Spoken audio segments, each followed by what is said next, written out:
Hello everyone, I'm Brian. Today I'm reacting to Does Getting Moksha stop your next birth? So this is ironically when I was looking for Lakhani's video, uh this somehow popped up.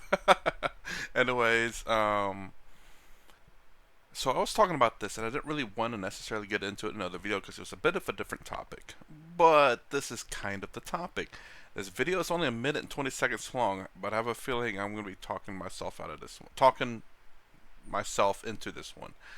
So, let me try to give you what I understand so far. Is that there is only one consciousness. There is not multiple consciousness. We are not all individuals. We are all one and the same consciousness. We just are ignorant of that. This individuality, this separation is all an illusion. We just think that, but it's really not. All it is one big consciousness that we are and nothing else. So, um, uh, the belief in terms of the rebirth, I believe, ties very heavily into karma. I believe karma and rebirth are very heavily intertwined, I think, as far as I know. And the reason why being that's intertwined is because of karma being a punishment mechanism. Where Christianities have heaven and hell, but you have eternal damnation versus eternal bliss. Or, yeah, in terms of, Western religion, eternal damnation or eternal bliss, you have no second chance at getting it right. Whereas in a certain Eastern philosophy, karma is you're constantly born into this world serving out your karma until you completely eliminate, I believe at the very least, your bad karma. If not just your entirety of your karma altogether. Sadhguru says about expending all your karma to be liberated from this world. Then there are, I can't remember who said this, but I believe you will never expend your karma because you have infinite life. So you cannot expend your karma, but you can be free from your karma, meaning that karma will no longer affect you because in reality you are Brahman, the one consciousness. We are the one consciousness, and karma never really affected us in the first place. It is also part of the illusion, the Maya. So when you believe you are the body, you are affected by karma because you believe in it. But when you are enlightened, you realize the truth. There is no karma. There is no separation. There is nothing other than the one consciousness. So the body could accumulate this karma, but it will never affect you. So you can have infinite good karma, infinite bad karma, but you will never be affected by it because it's part of the illusion, Maya. I believe that's another interpretation of that. Next is I believe the more good karma you have, the higher elevations you'll be. Kind of like human being is pretty close to the top. I believe there's maybe gods or demigods. And then if you go lower, there's like animals that you can be reborn in, depending if you have more good or bad karma. Again, these are, I believe, kind of the different interpretations of karma in Eastern philosophy. I do not know which one's the truth. I guess in terms of Advaita Vedanta, that karma is a, you could say, a lie, an illusion, because there is no karma. But if you're not enlightened, karma will affect you because you believe in individuality. You believe that you're this being. You believe that you're the ego. And the ego, this being, the individuality, all falls under the rules of karma. So you will be reborn in this world. You will suffer your bad karma. Where if you're enlightened, you will be liberated from this world. You will no matter if you have infinite number of bad karmas, you will no longer suffer it because you are enlightened. And you will stop the rebirth. I believe that is the Advaita Vedanta's stance on that. Again, I could be wrong, but so far that's my understanding.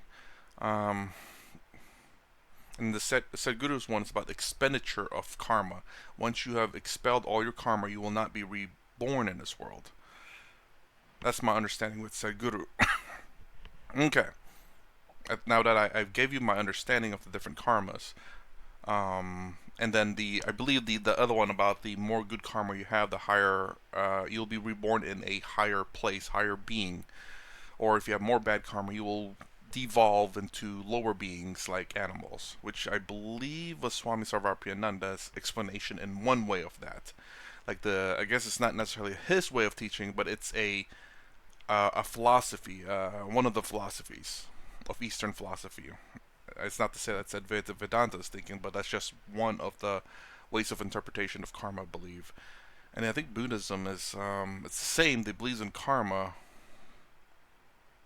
but again, not too sure. Like, it kind of it's this thing that flows into the different bodies, which is like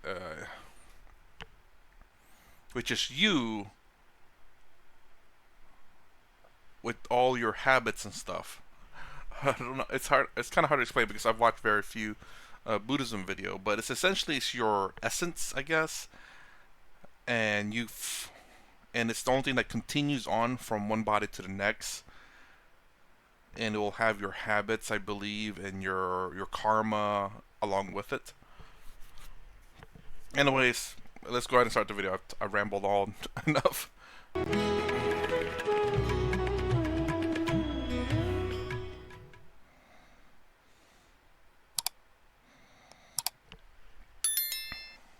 One Christian lady asked me, Mr. Lakhani, I don't believe in reincarnation, but my love for God or spirituality is so severe. Can I not attain moksha straight away when I die? I say yes. If you are that severe, that strongly attracted to the idea of attaining your destination, that will drive you. So you don't need to become a Hindu and be reborn. Even if you're a Christian, you say, I wish to attain this kind of grand prize, my true nature, if you like, in presence of this ultimate reality. I'm saying, my friend, if that fiery zeal is in you, you get it in one lifetime. You don't need to be reborn. Same with the Hindus. Suppose you are that dynamic and that severe about your process, you'll attain your destination very quickly. Okay, that was quick. I was not expecting that. Uh, I guess yes is the answer. I was hoping a bit more of an explanation than that. Okay, so now my issue that I have, I guess you could say, is after explaining all of that, and hopefully my understanding is fairly decent of rebirth, is that my understanding is the fact. We'll go with the uh, Advaita Vedanta's, I believe, teaching, if I understand it correctly, and I'm about to explain it. So, in Advaita Vedanta, you will be reborn in this world because you're not enlightened, and you will serve out your karma until, well, you have infinite number of karma, both bad and good. Serve because you've lived an infinite number of lives prior to you now. And the reason for this infinite number of lives is because there's an infinite number of how could you say as far as I think this is Swami Taramananda saying is that you have an infinite number of rebirths, so that the creation of the universe and the destruction of the universe and the creation of the universe, it's all a big cycle.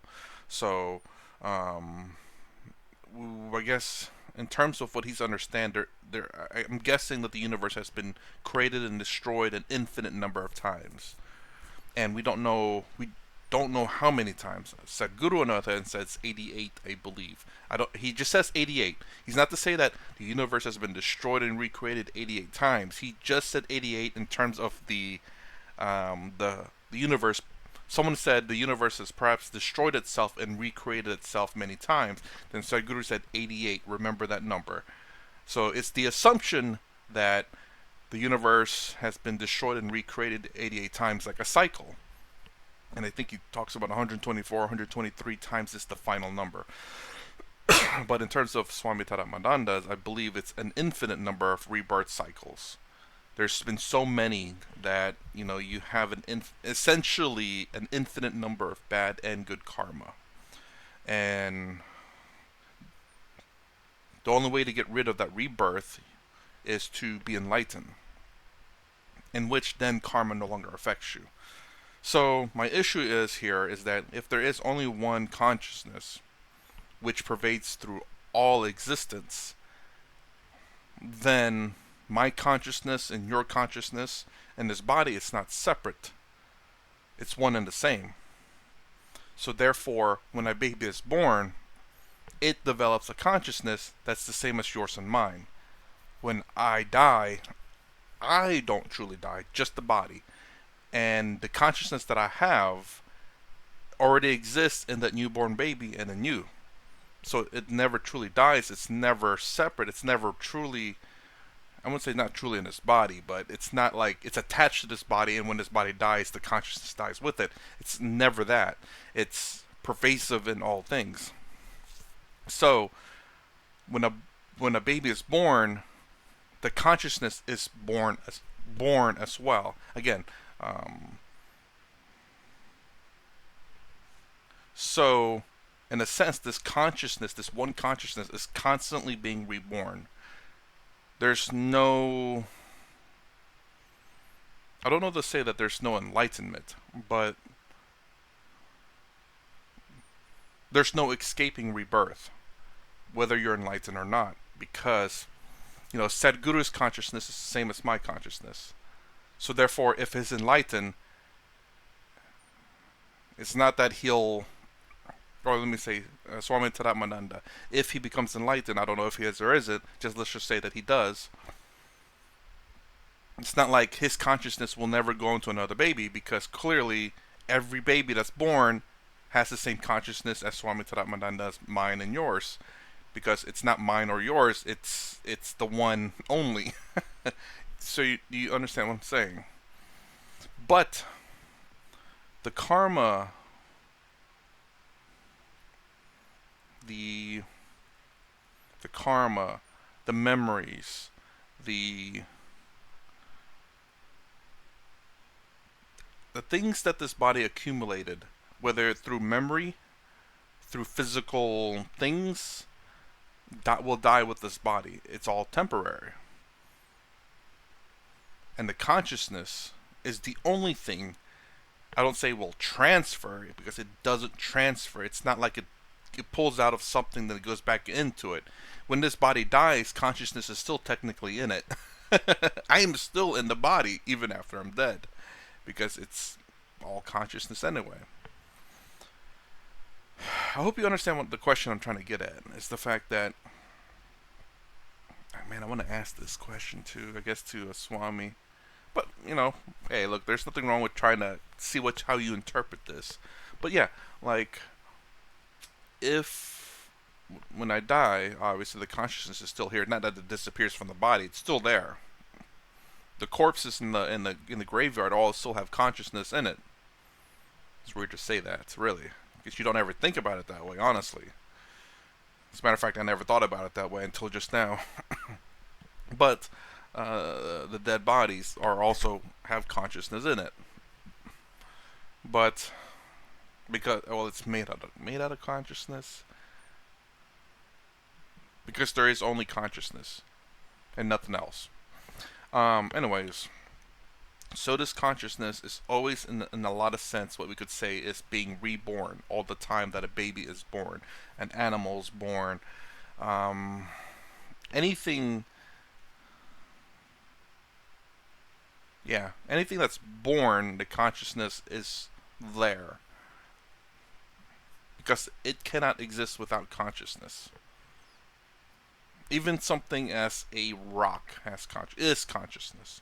Not is made out of, well, it's made out of consciousness, I guess you could say. I don't know. Is consciousness is probably the better term for it. So how can we say that we are, how do we say that, you know, you are free from this life when you're enlightened, when in reality we're always being reborn all the time, whether we are enlightened or not? Because you being enlightened or not does not mean that the consciousness stops being thrown into the body of a baby, because clearly it is. And the baby doesn't have a separate consciousness from someone who's enlightened. the enlightened consciousness and the baby consciousness are both one and the same. So therefore, the consciousness is constantly being reborn. I hope that comes out pretty clear. I'm just kind of curious. Like, again, I think things logically, which probably doesn't help. I try to anyway. But I get the fact that if I were to interpret it this way, is that whether you are enlightened or not, you will not be reborn. Or, I'm sorry, you will be reborn. And I guess, and the thing that makes you you will not be reborn because you are not you, because you are the consciousness. The consciousness being you and me and everything. I hope that makes sense. If it doesn't, I completely understand because it is. I don't know if I'm phrasing things correctly, but I'm trying to.